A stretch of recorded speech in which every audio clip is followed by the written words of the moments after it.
The picture that the world receives from the followers of Muhammad paints him as a valiant, honorable, just and fearless warrior. What is the reality and what are the facts? The greatest threat to the exposure of the falsehood of the Quran are knowledge of the Quran, Hadiths, the Hebrew Bible, the New Testament, and related scriptures and history.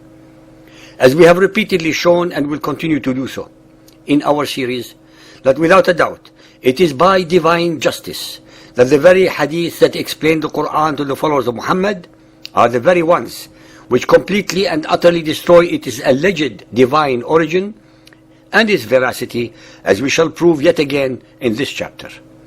Sahih al-Bukhari Hadith 4.54, narrated by Abu Huraira. The Prophet said, "By him in whose hands my life is, I would certainly never remain behind an army unit setting out in Allah's cause. By him in whose hands my life is, I would love to be martyred in Allah's cause and then get resurrected, and then get martyred and then get resurrected again, and then get martyred and then get resurrected again, and then get martyred." Muhammad, in his own words, admits that he did not fight in most of the raids that he either initiated or conducted.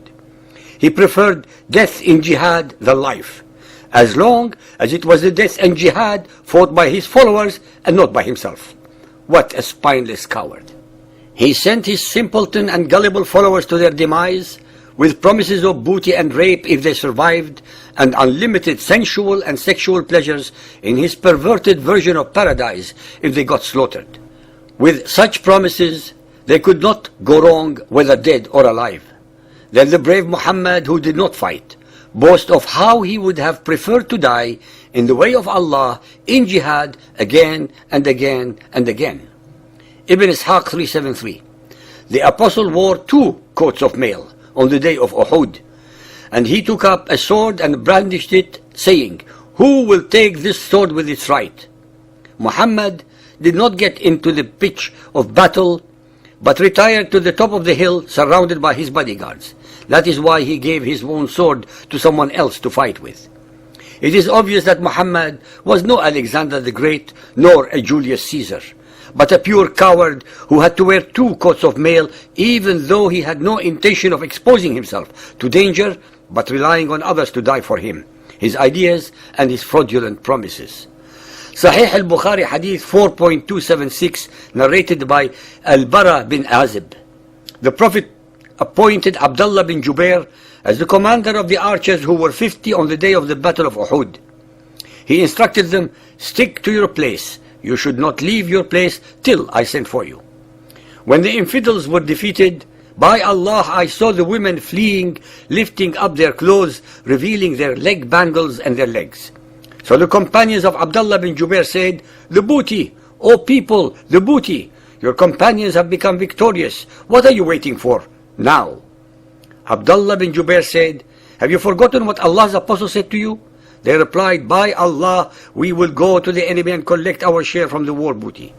But when they went to them, they were forced to turn back defeated. At that time, Allah's apostle in their rear was calling them back.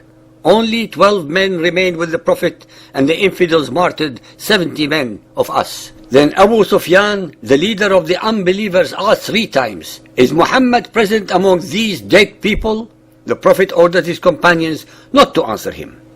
The hadiths and their history amply prove that those who converted to the followers of Muhammad did not do so for sublime spiritual reasons, but for booty, plunder, rape and enslavement of the wealth, hard work and the fruitful produce of other peoples. Sahih Muslim Hadith 4413, narrated by Anas bin Malik.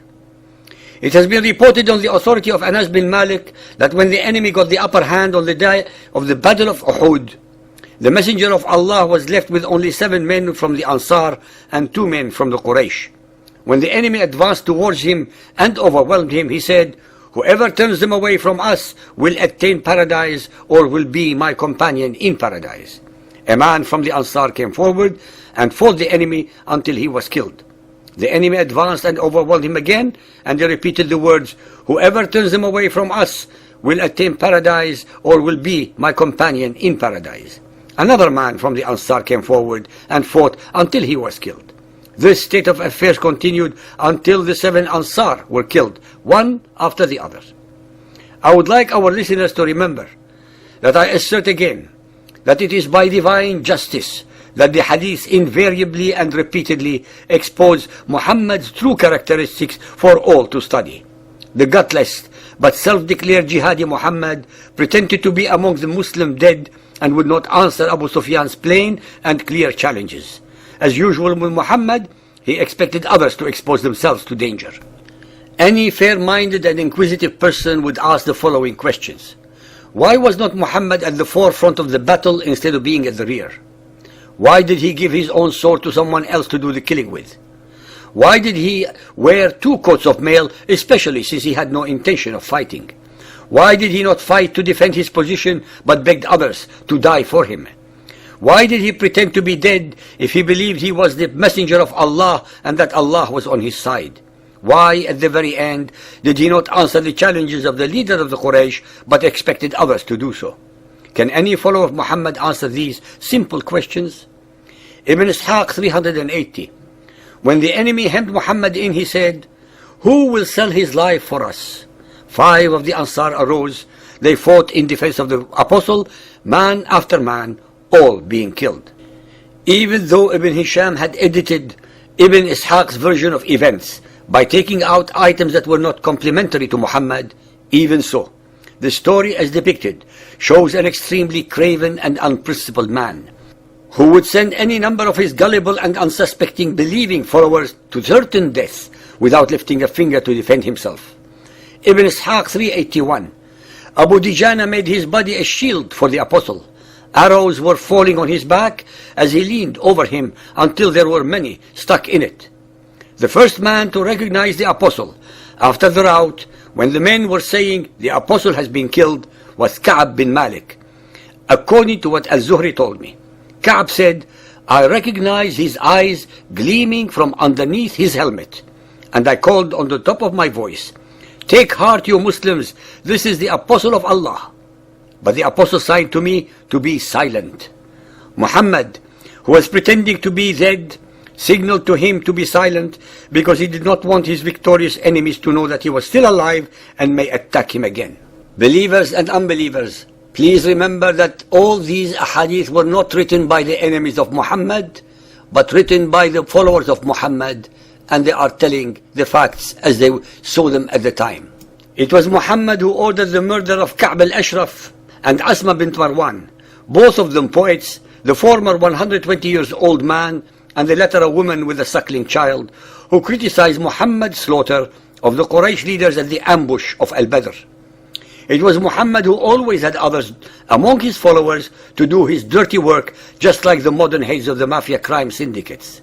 Ladies and gentlemen, when the ahadith are studied carefully, they single-handedly help obliterate and destroy all the myths of chivalry, bravery, compassion, intelligence, knowledge, veracity, miracles, etc., that were later concocted by the thousands on behalf of and heaped upon the undeserving persona of Muhammad.